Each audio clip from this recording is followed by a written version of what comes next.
Puasa di bulan Ramadan yang berat itu waktunya kapan? Ada yang bilang di siang hari, di panas terik, bukan.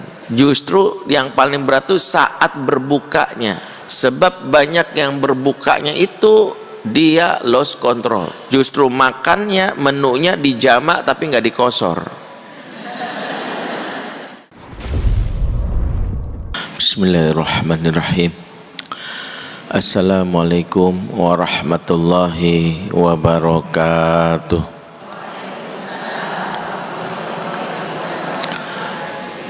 Innal hamdalillah nahmaduhu wa nasta'inuhu wa nastaghfiruh wa na'udzu billahi min syururi anfusina wa sayyiati a'malina. Man yahdihillahu fala mudhillalahu wa may yudlil fala hadiyalah. Asyhadu an la ilaha illallah wahdahu la syarikalah wa asyhadu anna Muhammadan abduhu wa rasuluhu alladzi la nabiyya ba'dah. Rabbana atina min ladunka rahmah wa hayyi lana min amrina rasyada. Rabbis shrah li sadri wa yassiril amri wahlul 'uqdatam min lisani yafqahu qawli wa ba'du. Akhwatal muslimah a'azakunallah jami'an. Para bunda jamaah Masjid Darussalam Kota Wisata Cibubur yang hadir di masjid maupun yang menyimak kajian ini secara online, semoga Allah senantiasa memberkahi kita semua yang hadir dan semoga kita bisa masuk surga bersama-sama semuanya. Amin ya rabbal alamin. Salam cinta buat Ananda, anak-anakku semua yang membersamai. Ada yang bawa anak mana? Itu ada di belakang. Ada lagi. Dan kita selalu mengiringi perjalanan tumbuh kembang mereka dengan doa. Doa yang sejatinya adalah kekuatan dalam pengasuhan. Doa yang sejatinya adalah wujud dari kesungguhan kita menjadikan pengasuhan itu bagian dari ibadah. Bahwa mengasuh itu bukan ajang pamer, pembuktian bahwa kita adalah ibu dan ayah yang hebat, bukan. Mengasuh adalah bagian dari menjalankan amanah, bahwa anak-anak ini telah dibekali oleh Allah fitrah kebaikan sejak lahirnya, maka kita menjaganya bagian dari amanah. Sehingga jangan mengaku bahwa anak hebat itu karena saya, tetapi kita menjaganya dengan apa yang dituntun oleh panduan dari agama kita. Maka karena kita menganggap bahwa mengasuh anak itu adalah ibadah, di antara yang wajib kita lakukan yaitu dengan menjadikan pengasuhan ini dengan selalu terkoneksi kepada Allah. Di antaranya jangan pernah bosan untuk berdoa. Sekali lagi, jangan pernah bosan berdoa, walaupun hasil dari yang kita harapkan tidak nampak. Sebab doa itu adalah ikhtiar sesungguhnya dalam pengasuhan. Orang tua yang mereka lalai dalam berdoa, walaupun anaknya mungkin sesuai dengan harapannya, bisa jadi di akhirat dia adalah orang tua yang gagal. Dia ibarat korun yang diberikan kesuksesan oleh Allah, kemudian di akhir kehidupannya dia berucap sebuah kalimat yang membuat Allah murka. Kalimat ini disebutkan dalam surat Al-Qasas ayat 78. Innama utituhu ala ilmin indi. Sesungguhnya aku bisa mendapatkan ini semua karena ilmu yang aku miliki. Dia merasa bisa kaya, dia merasa bisa sukses, bisa jadi orang terpandang karena dia punya ilmu. Ilmu itu dijadikan sebagai sumber kekuatan bagi dia, seolah-olah bahwa bukan Allah yang berkehendak tapi ilmu yang berkehendak. Sama seperti hari ini yang tanpa sadar orang menjadikan kalimat seperti mengafirmasi diri, menjadikan seolah-olah itu kekuatan, menganggap bahwa saya bisa, saya mampu, saya jago, pasti bisa. Lantas mengatakan jika kamu ucapkan itu semesta akan mendukungmu. Semesta, kita dan segalanya ini adalah makhluk. Dia tidak punya kuasa apa-apa. Jangan menyandarkan diri kepada diri, karena itu justru yang dibenci. Bahkan Nabi SAW mengatakan di dalam sebuah zikirnya, zikir yang mengingatkan bahwa Nabi pun tidak ingin menjadikan kesuksesan itu sebagai bagian dari ajang kekuatan pamer diri. Seperti yang diajarkan Nabi, zikir yang dibaca setiap pagi dan petang. Ya Hayyu ya Qayyum birahmatika astaghith aslih li sya'ni kullah wala takilni ila nafsi torfata ain. Jangan kau sandarkan kesuksesan itu kepada diriku meskipun cuma sekejap mata. Hal ini akan menghancurkan seluruh nilai ibadah kita dalam mengasuh. Hal ini akan membuat di akhirat kita jadi orang yang merugi. Anaknya hafiz Quran, bapaknya kok masuk neraka, ibunya kok nggak masuk surga. Kok bisa? Karena waktu ngasuh dia menganggap ya karena saya hebat gitu loh. Maka untuk menjauhkan kita dari penyakit yang merusak amal ibadah kita dalam mengasuh, maka diantaranya sering-sering berdoa. Doa itu sebuah ikrar bahwa Engkau Tuhan, aku hamba. Engkau punya kuasa, aku enggak ada apa-apanya.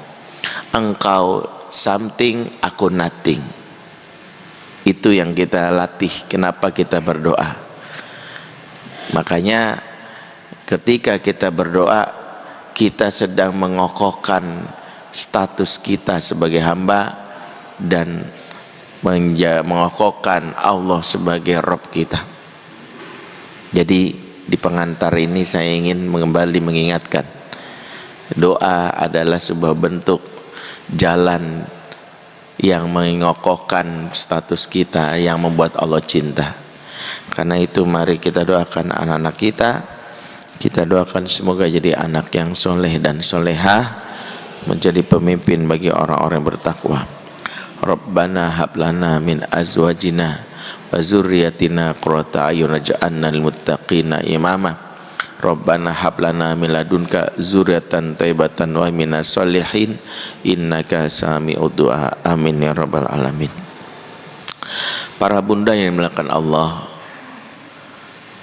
pagi ini kita ingin mentafakuri persiapan kita, khususnya sebagai seorang muslimah. Kita berada di bulan yang para sahabat menjadikan bulan ini bulan betul-betul mempersiapkan sebuah momen yang sangat istimewa, yang kalau kita sungguh-sungguh mempersiapkannya, maka sejatinya kita akan mendapatkan buah dari persiapan tersebut. Makanya wajar kenapa Ramadan disambut dengan sambutan yang istimewa, yaitu marhaban.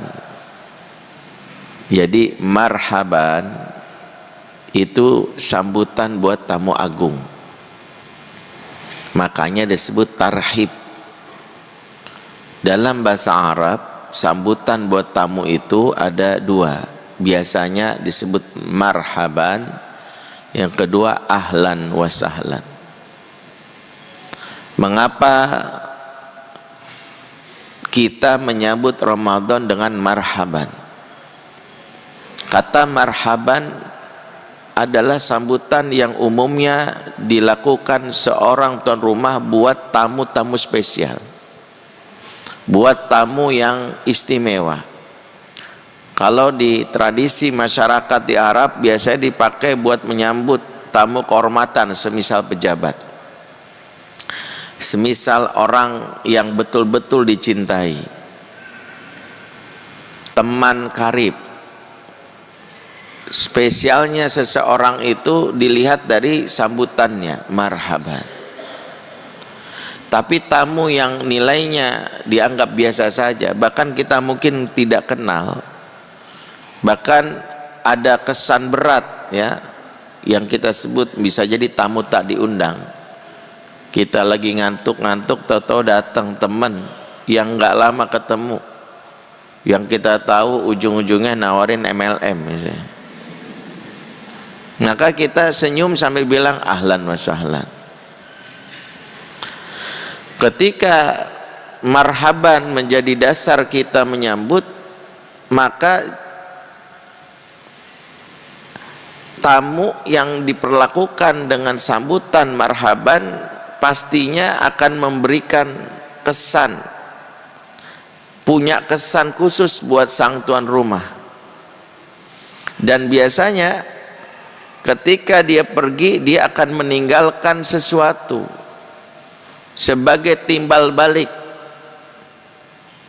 Karena sejatinya rumus dalam kehidupan itu berlaku hukum timbal balik. Hal jazaul ihsan ilal ihsan. Tidaklah balasan kebaikan kecuali kebaikan. Itu hukum sunatullahnya. Jika kita memperlakukan tamu dengan baik, tentu karena Allah, sang tamu pun merasa pastinya dia juga sungkan kalau pergi tanpa yang namanya kesan yang baik. Dia bisa saja memberikan hadiah buat kita walaupun mungkin kita nggak berharap itu, atau kalau dia nggak bisa beri hadiah, minimal dia bisa dalam hal ini memberikan senyuman terbaiknya. Atau dia bisa mengatakan, nanti kalau ke tempat saya akan ajak kamu ya jalan-jalan ke rumah saya, mampir ya. Ada sebuah hubungan yang baik. Dan itu yang sejatinya kita lakukan sebagai seorang muslim dan muslimah kepada Ramadan. Sebenarnya yang kita harapkan adalah apa yang diberikan sebada Ramadan, hasil dari yang kita perbuat selama Ramadan itu datang. Maka balasan itulah yang kita sebut samaratul ibadah, buah dari ibadah. Maka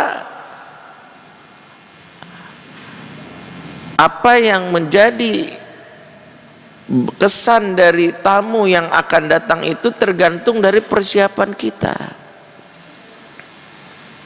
tergantung dari apa yang kita lakukan hari ini.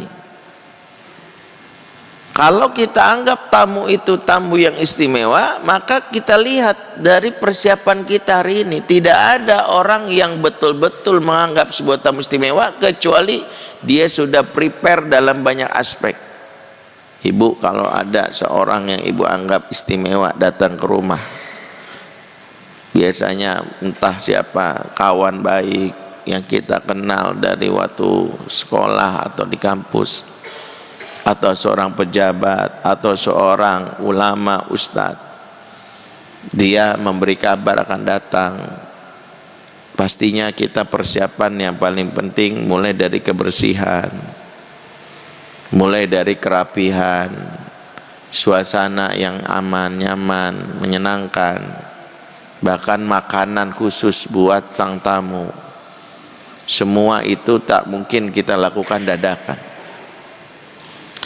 Demikianlah mengapa Allah berikan kita sebuah bulan yang dulu dijadikan sebagai indikator suksesnya orang di bulan Ramadan. Jadi para ulama menjadikan suksesnya Ramadan justru bukan di Ramadannya, dilihatnya dari bulan Rajabnya. Jadi kalau di Rajabnya aja sudah nyantai, kayak nggak ada hype-nya, kayak nggak ada suasana yang akan dia sambut Ramadan, maka nampak sekali Ramadan tiap tahun hasilnya ya begitu-begitu saja. Hasilnya sebatas urusan fisik. Fisiknya mungkin sesuai target. Ya alhamdulillah turun 5 kilo sebulan. Sebatas bahwa jadikan program diet, tapi dia tidak berubah, tidak ada aspek jiwa yang berubah. Maka demikianlah akhirnya Ramadan tak memberikan buah bagi dirinya, sehingga tak ada perbedaan antara orang yang di bulan Ramadan dengan yang tidak di bulan Ramadan. Maka yang harus kita pahami, Rajab ini dan nanti Sya'ban adalah sebuah pembuktian sebetapa kita sungguh-sungguh atau tidak. Apalagi bagi seorang muslimah. Kenapa saya katakan seorang muslimah menganggap Ramadan ini suatu yang penting? Karena secara khusus Nabi lah yang menyebutkan di antara amal unggulan bagi seorang muslimah itu, di antara ada berpuasa di bulan Ramadan. Nabi menyebutkan 4 amalan unggulan, maka seorang wanita berkejar-kejaranlah untuk memburu 4 amalan ini, karena amalan ini khusus disebutkan oleh Nabi sebagai amalan unggulan. Dalam hadis riwayat Ibnu Hibban, Rasulullah bersabda, "Idza sholatil mar'atu khamsaha wa shamat syahraha wa hafizat farjaha wa ata'at zawjaha qila laha udkhulil jannata min ayyi abwabil jannati syi'ti." Jika seorang muslimah, jika seorang wanita salat 5 waktu, puasa di bulan Ramadan, perhatikan, menjaga kemaluannya, taat sama suaminya, maka katakan kepada wanita yang melakukan 4 hal ini, masuklah kalian ke dalam surga dari pintu manapun yang kalian suka. Silakan masuk ke dalam surga, kata Allah, dari pintu manapun yang kalian suka. Ketika Allah mempersilahkan seseorang muslimah masuk ke dalam surga dari pintu manapun, ini kalimat yang kalau kita pahami, Allah sudah tak memperlakukan kita sebagai tamunya lagi di surga. Karena kalau para bunda pahami, kalau seorang masuk ke sebuah rumah, masih masuk dari pintu khusus atau pintu yang ya tertentu, itu berarti statusnya masih tamu. Dan namanya tamu, dia punya pintu yang nggak bisa sembarangan masuk. Silakan Pak, masuk dari ini, silakan. Itu kalau tamu. Tapi kalau tuan rumah, dia mau dari manapun nggak bisa ada yang komplain. Dia masuk dari jendela misalnya, loh kok masuk dari jendela, kayak maling aja. Kenapa? Rumah gua. Dia masuk dari atap, lewat cerobong, lewat pintu dapur, suka-suka dia. Suka-suka dia, dia masuk. Yang jelas apapun yang saya lakukan, orang rumah saya, segala pintu yang ada ya rumah saya itu. Berarti apa? Allah bukan lagi memperlakukan kita sebagai sekedar tamu. Bagi muslimah ini bukan lagi diperlakukan sebagai tamu, tapi sudah jadi tuan rumah. Seolah-olah Allah ingin mengatakan bahwa hadis ini, Allah ingin memberitahu bahwa sudah kupindahkan hak miliknya dah buat kamu dah. Ini diantara yang menunjukkan wanita itu bisa memiliki posisi yang istimewa. Dan wanita yang punya posisi istimewa di surga itu yang melakukan 4 hal. Satu diantaranya itulah yang disebut puasa di bulan Ramadan. Maka puasa di bulan Ramadan itu bagian dari amalan unggulan muslimah. Kalau kita tahu bahwa amalan ini unggulan, spesial, yang menunjukkan privilege-nya seseorang muslimah di sisi Allah, maka jangan memperlakukan Ramadan seperti ibadah yang lain. Mohon maaf, bunda yang mau umroh atau haji, saya lihat persiapan luar biasa loh.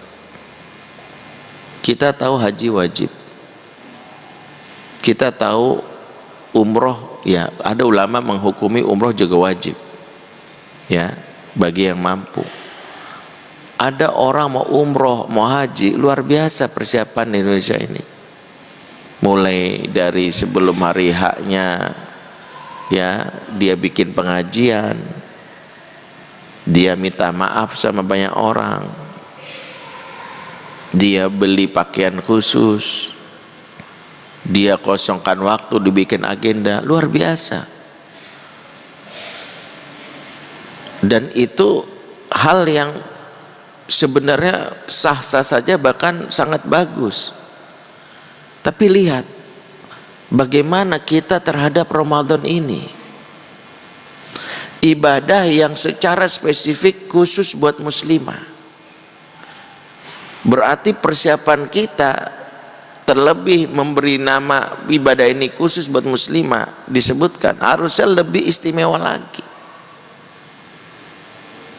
Karena di antara yang kenapa mungkin para wanita bertanya, kenapa sih begitu spesialnya ibadah Ramadan ini bagi muslimah? Karena ibadah 4 yang tadi kami sebutkan tadi, semua punya satu tujuan akhir, yang tujuan itu adalah esensi dasar perilaku wanita muslimah. Namanya al-imsak. Muslimah yang utama itu yang punya kemampuan menahan diri atau mengkontrol diri. Itu dasarnya. Jadi kalau kita temukan kenapa 4 hadis ini terkait 4 amalan ini dalam hadis ini itu khusus membuat muslimah, karena 4 yang Nabi sebutkan itu sebenarnya berbuah kepada satu sifat. Sifat itulah yang membuat muslimah itu naik kelas. Namanya imsak, menahan diri. Contoh, kenapa wanita muslimah disuruh sholat? Karena sholat itu punya tujuan apa? Inna sholata tanha anil fahsya'i wal munkar. Sesungguhnya sholat itu mencegah perbuatan fahsya wal munkar. Makna fahsya wal munkar itu banyak. Kalau kita kumpulkan dari para ulama pengkaji bahasa, banyak. Tapi kalau kita hubungkan, menurut Imam Mujahid, fahsya itu kejahatan fisik. Fahsya itu kejahatan batin. Munkar itu kejahatan fisik. Jadi misalnya muslimah yang dia fahsya, dia hatinya bersih dari prasangka hasad, enggak lagi senewan ngeliat tetangga beli mobil BYD, enggak lagi kesel dia kok tiap tahun umroh mulu, kok dia bisa sih liburan terus, enggak kesel. Batinnya itu bersih, sholat diantaranya.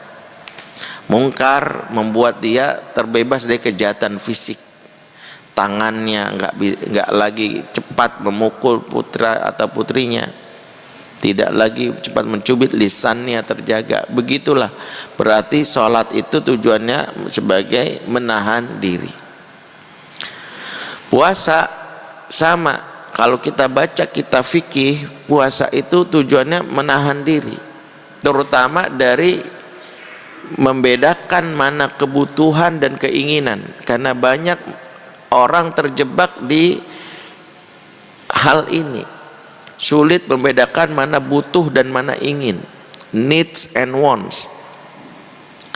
Makanya ujian Ramadan itu yang paling berat, tahu nggak? Waktunya kapan yang paling berat? Di bulan puasa di bulan Ramadan yang berat itu waktunya kapan?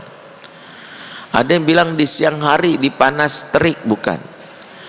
Justru yang paling berat itu saat berbukanya. Sebab banyak yang berbukanya itu dia lost control. Justru makannya, menunya dijamak tapi nggak dikosor. Menu dari subuh, makanan dari sarapan dikumpulin langsung seketika dimakan. Dan tabiat manusia ketika itulah kelihatan mana yang punya kontrol diri, mana yang enggak. Siapa yang tidak mengontrol nafsu perutnya, dia sulit mengontrol nafsu di bawah perutnya. Makanya ini juga kaidah yang disampaikan Imam Al-Ghazali, menghubungkan antara perut dan di bawah perut.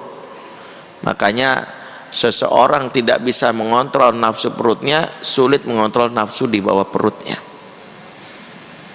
Ya, makanya kalau ada orang di meja makan, apa aja dimakan, kayaknya dia itu diantara yang sangat besar dia sulit mengontrol ketika gairah seksualnya muncul, karena itu saling terhubung. Nah, banyak orang saat di meja makan justru makannya lahap. Di awal itulah Nabi mencontohkan, dan ilmu kesehatan justru memberitahu tentang hal yang sering terjadi. Orang mengalami kerusakan tubuh justru ketika tubuhnya lagi dalam keadaan kosong, langsung ditimpa dengan banyak makanan. Seperti orang yang baru bangun tidur langsung suruh ngangkat barbel, capek dia langsung. Dan itu ilmu kesehatan sudah membahas itu, kita nggak bahas dari sisi itu. Maka ngapa Nabi itu mulai dengan minum air seteguk, ya, minum atau makan sebutir kurma, memberikan asupan kalori dan gula yang dibutuhkan tubuh, ya. Kurma, ya, kalau kita kan kurma sunnah, gorengan wajib. Nah itu, ya. Nah itu diantaranya itu. Maka latihan mendasar saat kita justru di bulan Ramadan buat ibu-ibu, justru saat berbuka minum seadanya. Anak kita pun yang muslimah bilang, nanti nak sholat dulu, yang penting batal dulu. Makanya ada yang disebut takjil. Takjil itu menyegerakan untuk membatalkan, tapi batal itu langsung kita lanjutkan dengan sholat, sekedar untuk membatalkan. Baru makannya sebisa mungkin setelah sholat. Kenapa? Kalau langsung makan berat, ibadah sholat butuh energi, dan seringkali malah susah konsentrasi alias khusyuk karena ngantuk. Dan itu betapa syariat yang dicontohkan Nabi itu kalau kita ikutin itu tidak menyelisihi ilmu kesehatan. Makanya itu kenapa ujung dari latihan itu nanti pribadi kita akan bisa mengontrol diri saat punya keinginan. Kita cukup mengambil yang kita butuh. Merusaknya hari ini ketika muslimah dia tidak bisa membedakan mana needs and wants, dia menjadi salah satu yang membuat suami akhirnya berupaya melakukan tindakan korupsi karena ingin menyenangkan hati dari istrinya. Sifat qanaah perempuan itu hadir ketika latihan puasa. Aku butuh handphone dong Pak. Butuh untuk apa? Aku butuh buat bisa WA, bisa telepon, terus bisa yang namanya foto-foto lah buat nyimpen. Ya udah, ketika suami beliin handphone merek Cina, langsung ya elah ini kayak temen-temenku dong, iPhone Max Pro, Saya nggak anggap itu salah. Berarti kita terjebak dengan keinginan. Boleh sih boleh. Kalau kita apalagi seorang yang memang melihat fiturnya ada manfaat karena kebutuhan kita. Sebab jujur, iPhone Max Pro yang sering kita beli pun fungsi yang kita pakai itu nggak ngerti kita. Beli iPhone mahal paling fungsinya buat WhatsApp doang, sama scrolling IG dan TikTok yang bisa di handphone yang lain. Apa yang ingin kita lakukan paling hanya untuk itu. Jadi ketika tidak bisa mengontrol diri, itulah awal rusak. Dan kita tahu awal wanita itu, awal kerusakan itu bermula dari ketika sudah tidak punya kontrol diri. Makanya pakar pendidikan di luar negeri pun ketika berbicara tentang yang namanya karakter, ya, salah satunya ada Michel Balboa, ya, yang dia membuat sebuah teorema atau teori tentang pendidikan karakter, yang dimana disebut 3 biang karakter yang harus dimiliki seseorang menurut Michel, ya. Yang pertama adalah empati, yang kedua kontrol diri, yang ketiga suara hati, yang kita maksudnya adalah kejujuran. Nah, dia memasukkan kontrol diri itu adalah bagian dari pendidikan karakter, karena rusaknya generasi hari ini karena nggak punya kontrol diri. Ditambah kalau yang rusak itu muslimahnya, muslimah yang tidak punya kontrol diri, itulah yang mengakibatkan hari ini rusaknya dunia karena banyaknya perzinahan.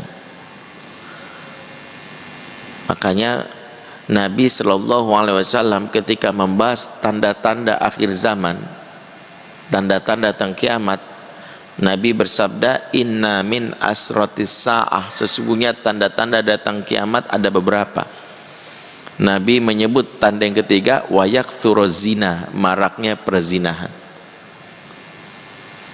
Kalau disebut zina itu marak atau banyak, sekarang saya tanya, jika zina terjadi, tertuduh pertamanya laki atau perempuan? Pilih, jangan dua-duanya Ustadz. Ya, betul. Tapi kalau disuruh milih, laki atau perempuan? Laki atau perempuan? Dan kita tahu kenapa disebut perempuan tertuduh pertama. Yang pertama karena Al-Quran sendiri mengisyaratkan ketika bicara tentang ayat zina, maka yang disebut perempuan pertama kali, surat Al-Maidah ayat 3, az-zaniyatu wazani fajlidu kulla wahidin minhuma mi'atal jaldah. Maaf, An-Nur, ya, An-Nur ayat 2, ya. Dan pezina wanita dan pezina laki-laki masing-masing dicambuk, ya, 100 kali cambukan. Pezina wanita, azaniyah, baru pezina laki-laki. Tapi kalau kasus seperti pencurian, justru laki-laki yang disebut. Surat Al-Maidah 38, wasariqu wasariqatu faqta'u aydiyahuma, pencuri laki-laki dan pencuri perempuan potong masing-masing tangannya. Kalau pencurian laki-laki, tapi perzinahan perempuan. Ibnu Hajar dalam kitab Fathul Barinya mengatakan, disinilah salah satu dalil mengapa perempuan disebut sebagai tertuduh pertama, terjadinya perzinahan. Mungkin ada yang berpikiran gini, tapi secara teori sains, otak laki-laki lebih besar nafsu seksnya seiring dengan hipotalamus yang menggerakkan otak itu. Hipotalamus kan otak yang membuka rangsangan seksual, dan laki-laki lebih besar. Justru laki-laki harusnya, betul, kita nggak bantah itu, bahwa memang laki-laki kebutuhan tertingginya adalah seks. Ya, laki-laki, maaf saya sebut kebutuhan tertingginya seks, dan itulah mengapa surga sebagai tempat di mana kelak manusia bersenang-senang, di antaranya memfasilitasi kebutuhan tertinggi Itulah kenapa laki-laki dihadiahi kalau dia bersabar menjaga kehormatan dirinya, beramal soleh, bertauhid, di surga dia puasin tuh syahwatnya dengan bidadari surga. Beda dengan perempuan kan. Kalau laki-laki kebutuhan tertinggi ada seks, kalau perempuan apa? Ibu jujur aja, udah nggak usah malu. Malu lagi. Harta, emas, perak, properti. Dan itu sesuai dengan apa yang disyaratkan ketika malaikat Jibril memberi salam kepada Bunda Khadijah. Dalam sebuah riwayat dikatakan, fabashirha bi baitin fil jannati minal qasab la sahaba fihi wala nasab. Beri kabar gembira kepada Khadijah dengan istana, berarti properti yang terbuat dari emas dan perak, berarti harta. Jadi Bunda Khadijah, istri Nabi yang mulia, dapat hadiah. Hadiahnya bukan dapat kamu nanti lelaki berondong, enggak, cowok ganteng, enggak, tapi adalah hadiahnya adalah istana, berarti rumah megah, emas berarti harta. Ketika Bunda Asiyah berdoa menghibur dirinya menghadapi suami sebejat Firaun, maka yang dia bayangkan pun sama. Dia imajinasikan kelelahan dia itu dengan hadiah tertingginya. Makanya doanya diabadikan dalam surat At-Tahrim ayat 11 yang sering kita baca, Rabbi ibnili indaka baitan fil jannah. Ya Rabb, bangunkanlah di sisimu istana surga untukku. Ya, jadi dia hibur dirinya nanti di akhirat dapat surga, dapat istana, dapat rumah besar. Berarti menunjukkan bahwa wanita itu kebutuhan tertingginya rumah, harta, laki-laki seks. Makanya dari situ simpulkan para ulama, laki terbaik atau wanita terbaik bagi suaminya yang memenuhi kebutuhan seksual suaminya, dan suami terbaik bagi istrinya yang memenuhi kebutuhan harta dan properti dari istrinya. Setuju atau tidak? Ya udah, saya ralatnya nggak jadi. Kayaknya nggak setuju kayaknya. Berarti kebutuhan laki-laki yang tinggi Ustaz sama seks, betul. Tapi lagi-lagi disinilah ketika kenapa sih tetap yang disangka itu perempuan. Ini nggak ada hubungannya dengan seolah-olah para feminis pasti komplain nih dengan omongan saya. Tapi ini bukan omongan saya, omongan dari para ulama. Jadi ketika disebut perempuan, walaupun laki-laki nafsunya tinggi, zina itu terjadi atas izinnya perempuan. Karena kalau bukan izin perempuan, namanya bukan zina, namanya pelecehan, namanya perkosaan. Maka kenapa ketika tadi sebut puasa itu nanti disambung di hadis tadi, sambungannya adalah wahfizat farajah, dia menjaga kemaluannya. Karena lagi-lagi ujungnya perempuan itu dilatih punya kontrol diri. Ketika tidak punya kontrol diri, maka dia untuk memenuhi kebutuhan dia rela, maaf ya, jadi ani-ani istilahnya.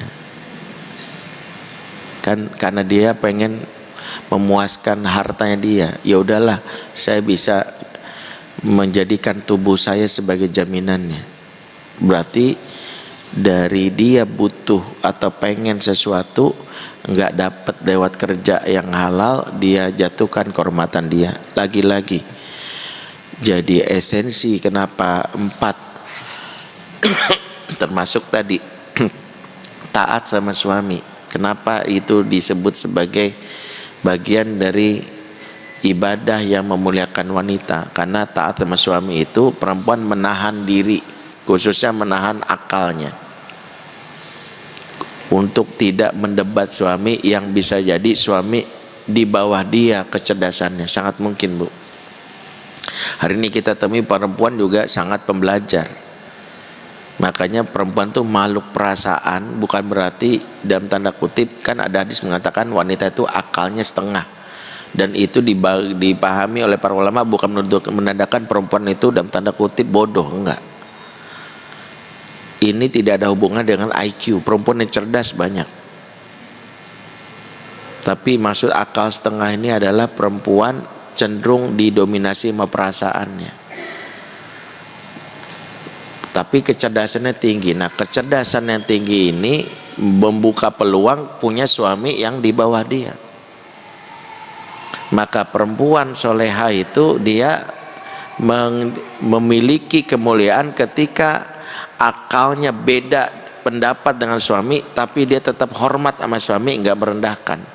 Suami minta sesuatu yang tidak bertentangan syariat dipenuhi, taat dia. Taatnya dia apa? Dia menahan akalnya. Sebenarnya sih nggak setuju sih sama suami, tapi mau gimana lagi, udahlah, jadi pahala gitu. Dan wanita yang mau mengalahkan akalnya ini, walaupun punya pendapat yang berbeda, ya udahlah. Demi apa? Demi dapat surga. Udah lebih surga, ingat. Harga diri mahal, harga surga lebih mahal. Sebenarnya saya harga diri saya ini udah males, tapi harga surga lebih mahal. Maka ketika kita melihat, bisa jadi ada suami yang di bawah sang istri itu pengetahuannya banyak, Bu. Ibu mungkin ada yang sudah S3, suami mungkin ya S apa gitu ya. ST. Dan ibu bisa saja dengan dalih itu, Mas, gak usah sok tahu deh, gua nih S3.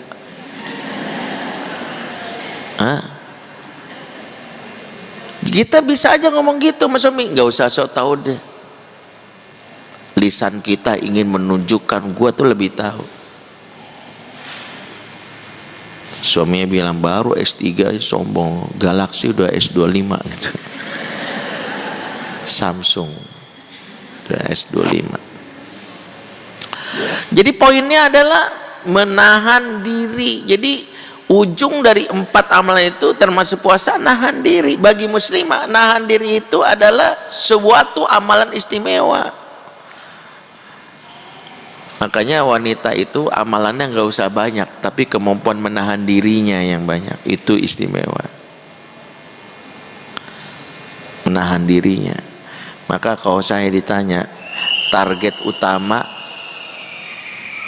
ibadah Ramadan muslimah apa, Ustadz? Saya menyimpulkan dari semua dalil-dalil, target utama perempuan pasca Ramadan pandai berhemat. Yang kedua, banyak sedekah. Boros di sedekah itu nggak rugi. Yang masalah menahan diri untuk memenuhi diri. Yang target berikutnya, nggak gampang marah, menahan diri. Yang ketiga, nggak gampang protes, menahan diri. Yang keempat, nggak gampang menahan, nggak gampang berkeluh kesah, menahan diri. Semua amalan ini amalan unggulan. Sifat inilah yang menjadikan wanita itu disebut wanita solehah. Fasolihatu qanitatun hafizatul lil ghaib. An-Nisa 34. Dan wanita solehah qanitat, yang khusyuk, sungguh-sungguh dalam ibadahnya dan menjaga dirinya saat jauh dari suaminya. Suaminya dia sendirian, dia menjaga kemuliaan dirinya. Maka Rajab ini mempersiapkan untuk target itu, karena ibadah itu bukan fikihnya yang kita pikirin, tapi target dari ibadahnya yang kita jadikan goalsnya. Salah satu kesalahan kita saat beribadah, fokus kepada aspek fikih, lupa kepada aspek hakikat dari diwasiatkan itu ibadah. Semua ibadah dalam Islam itu punya tujuan, sehingga fokuslah meraih tujuannya, jangan fokus cuman aspek fikihnya. Innas sholata tanha anil fahsya'i wa munkar. Salat itu punya tujuan. Kutiba alaikumusiyam kama kutiba alladzina min qablikum la'allakum tattaqun. Khudz min awalihim shadaqatan tutahhiruhum wa tuzakkim biha. Ambillah harta itu sedekah itu akan membersihkan harta, membersihkan jiwa. Ada targetnya. Maka ibadah itu lihat goalsnya. Oh, goals buat muslimah itu, kata Ustadz dari hadis tadi, menahan diri. Berarti saya lihat apa hari ini, saya tuh paling gampang marah, kesinggung dikit. Berarti ibadah kita yang menahan diri itu apa? Oh, saya tuh kalau udah punya uang banyak kayak boros banget. Boros di sedekah silakan, tapi jangan diakal-akalin, saya sedekah Ustadz sama diri saya.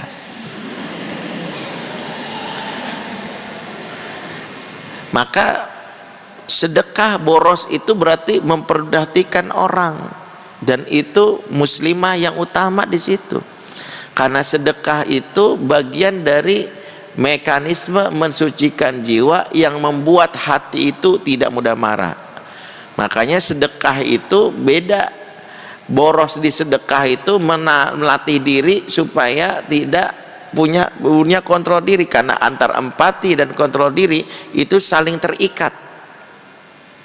Dari mana dalilnya? Surat Al-Imran ayat 134. Alladzina yunfikuna fis sarai wad dharai wal qaziminal ghaiz wal 'afina 'anil nas.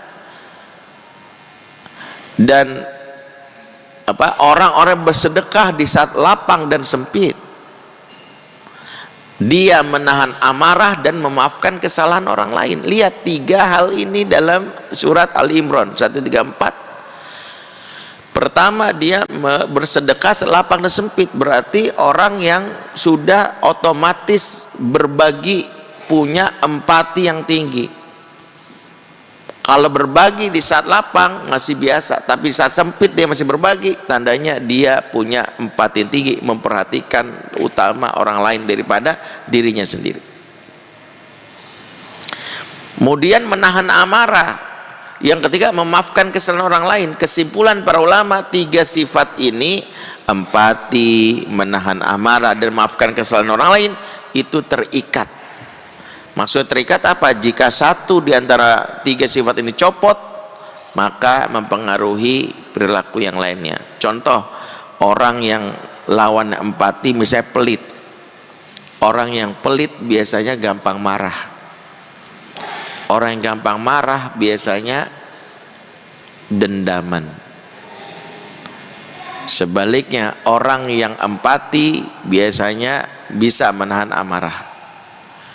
Orang bisa menahan amarah berarti dia tidak mudah dendam.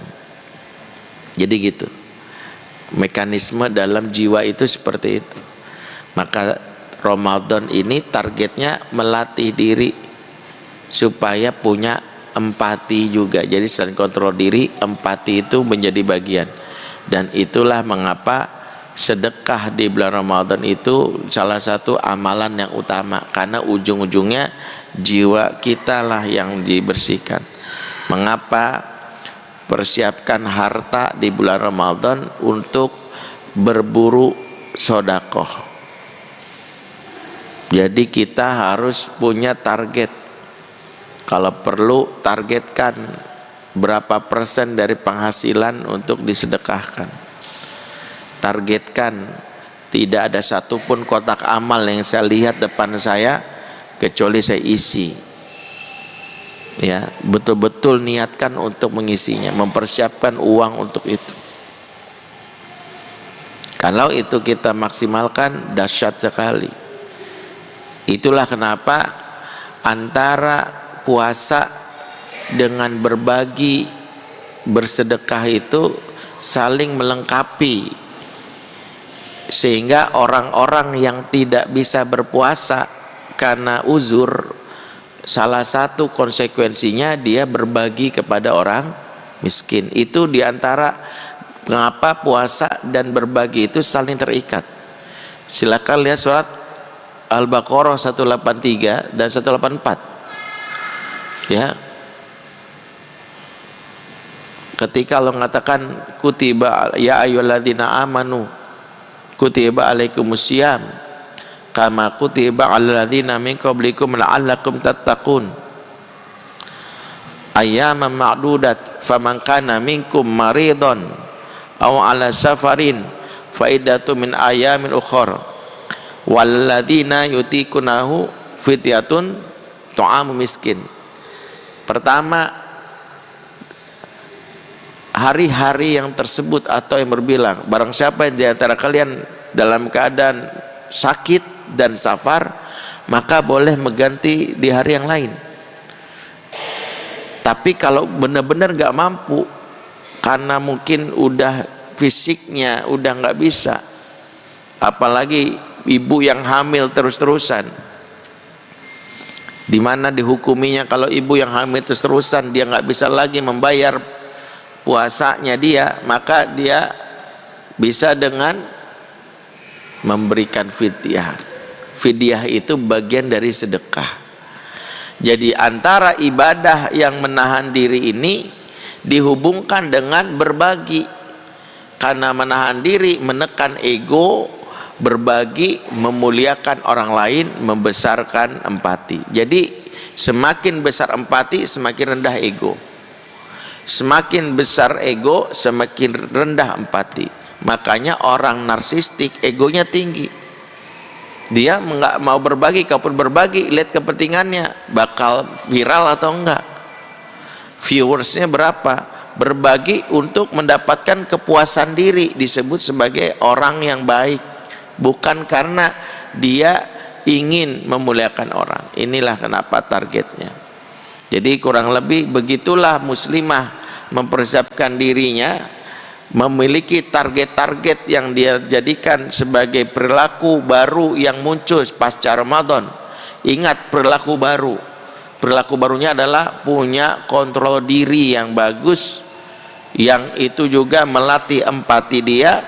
Maka dari sekarang dia sudah mulai melatih, mempersiapkan. Supaya apa? Supaya dia tidak termasuk perempuan yang berkali-kali Ramadan tidak ada efek dalam jiwa dan perilakunya. Itu yang bisa sampaikan. Aku lu qala za fastaghfirullakum.